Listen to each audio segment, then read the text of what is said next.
Hello friends, எல்லாருக்கும் வணக்கங்க. இன்றைக்கி என்ன வீடியோ பார்க்க போகிறீங்கன்னா, ஒரு சிம்பிளான வீடியோ தான் இது.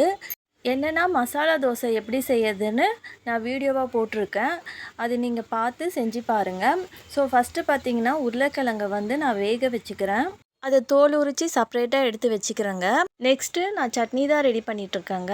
ஃபஸ்ட்டு எண்ணெய் ஊற்றிட்டு அதில் பார்த்தீங்கன்னா உளுத்தம்பருப்பு, காஞ்ச மிளகா போட்டுட்டு சின்ன சின்னதாக கட் பண்ண தேங்காய் கொஞ்சம் போட்டுக்கணும். இதில் பார்த்தீங்கன்னா முக்கியமானது பூண்டு, உரித்த பூண்டு கொஞ்சம் நிறையா போட்டுக்கணும். இதெல்லாம் நல்லா வதக்கிட்டு இப்போ பார்த்தீங்கன்னா நல்லா ஆறிட்ட பின்னாடி நான் அரைக்க போகிறேன்.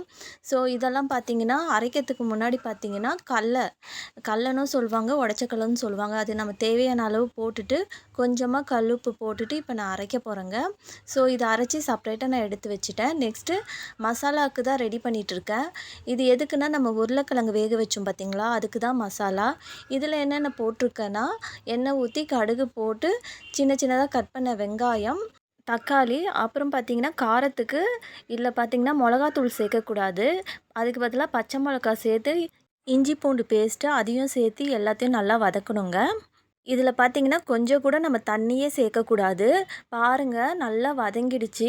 நெக்ஸ்ட்டு நம்ம வேக வச்சுருக்க உருளைக்கிழங்கு அதை பார்த்திங்கன்னா சின்ன சின்னதாக கட் பண்ணி இப்போ நம்ம அதோடு சேர்க்க போகிறோம். இதை பார்த்திங்கன்னா நல்லா நம்ம கிண்டி விடணும். இதுக்கு முன்னாடி நம்ம வதக்கும் போதே கொஞ்சம் மஞ்சாத்தூள் போடணும். அதை நான் சொல்ல மறந்துட்டேன். ஸோ அது போட்டால் தான் நல்லா கலர் வரும். அதுக்கப்புறம் நான் டேஸ்ட்டுக்காக கொஞ்சமாக சாம்பார் பொடி சேர்த்துக்கிறேன்.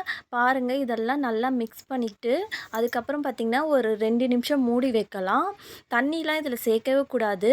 இப்போ பார்த்திங்கன்னா 2 நிமிஷம் ஆயிடுச்சுங்க. இப்போ எடுத்து பார்த்தா பாருங்கள், உருளைக்கிழங்கு மசாலா ரெடி ஆகிடுச்சி. ஃபைனலாக கொத்தமல்லி தழை லைட்டாக தூவி நல்லா கிளறி விட்டு எடுத்துடலாம். நெக்ஸ்ட்டு தோசை செய்ய ஸ்டார்ட் பண்ணிடலாம். தோசை பார்த்திங்கன்னா எப்பயுமே செய்கிற மாதிரி தான் நம்ம செய்யணும். இதில் என்னென்னா, தோசை செஞ்சுட்டு நம்ம திருப்பி போட்டுட்டு அதில் பார்த்திங்கன்னா நான் ஃபஸ்ட்டு ரெடி பண்ணி வச்சுருக்க சட்னி இருக்குது பார்த்திங்களா, அதை பார்த்திங்கன்னா எடுத்து தோசை மேலே நல்லா தடவி விடணும். ஒரு சில பேர் பார்த்திங்கன்னா தோசை ஒரு சைடு மட்டும் வேக வச்சுட்டு இன்னொரு சைடு வந்து இந்த சட்னியை தடவிட்டு அப்புறம் மசாலா போட்டு க்ளோஸ் பண்ணி எடுத்துருவாங்க. எனக்கு ஏதோ ஒரு சைடு வந்து ஒரு சைடு வேவாத மாதிரியே ஒரு ஃபீலிங் வரும். ஸோ அதனால் நான் எப்பயுமே 2 சைடு வேக வச்சுட்டு லைட்டாக வந்து அதில் சட்னி தடவிட்டு அதுக்கப்புறம் மசாலா நான் எப்படி போடுறேன்னு பாருங்கள். அதே மாதிரி வச்சு அப்புறம் க்ளோஸ் பண்ணால் எனக்கு தோசை ரொம்ப நல்லா வந்திருக்கிற மாதிரி இருக்கும். ஸோ எப்பயுமே நான் இந்த மாதிரி தான் செய்வேன் மசாலா தோசை. ஸோ நீங்களும் ட்ரை பண்ணி பாருங்கள்.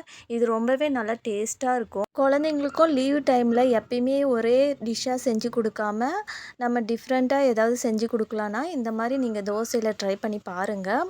குழந்தைங்களும் ரொம்ப இஷ்டமாக சாப்பிடுவாங்க. இந்த மசாலா தோசை பார்த்திங்கன்னா என் ஹஸ்பண்ட் தான் எனக்கு கற்றுக் கொடுத்தாரு. ஸோ பார்த்திங்கன்னா என் பசங்களுக்கும் இது ரொம்பவே பிடிக்கும். அவ்வளோதாங்க, மசாலா தோசை ரெடி ஆகிடுச்சி. நெக்ஸ்ட்டு பார்த்திங்கன்னா நம்ம வெறும் அப்படியே எடுத்து சாப்பிட கொஞ்சம் இஷ்டம் இல்லைன்னா நம்ம அரைச்ச சட்னியே சைடில் கொஞ்சம் வச்சு கூட நம்ம தொட்டு சாப்பிட்டுக்கலாம்.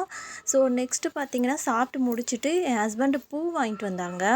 இந்த ஊர் பூ பார்த்திங்கன்னா லைட்டாக க்ரீன் கலரில் கலர் அடித்த மாதிரி இருக்குது. எதுக்காக அப்படி இருக்குதுன்னு தெரியல. நெக்ஸ்ட்டு நான் மதியானம் பார்த்திங்கன்னா காயெல்லாம் போட்டு சாம்பார் வச்சுட்டேன். அதுக்கு பார்த்திங்கன்னா அப்பளம் தான் பொரித்தேன். அவ்வளோதாங்க இந்த வீடியோ. உங்களுக்கு இந்த வீடியோ பிடிச்சிருக்குன்னு நினைக்கிறேன். என்னோடய சேனலை சப்ஸ்கிரைப் பண்ணுங்கள், லைக் பண்ணுங்கள், ஷேர் பண்ணுங்கள், கமெண்ட் பாக்ஸில் கமெண்ட் பண்ணுங்கள். தேங்க்யூ, பாய்.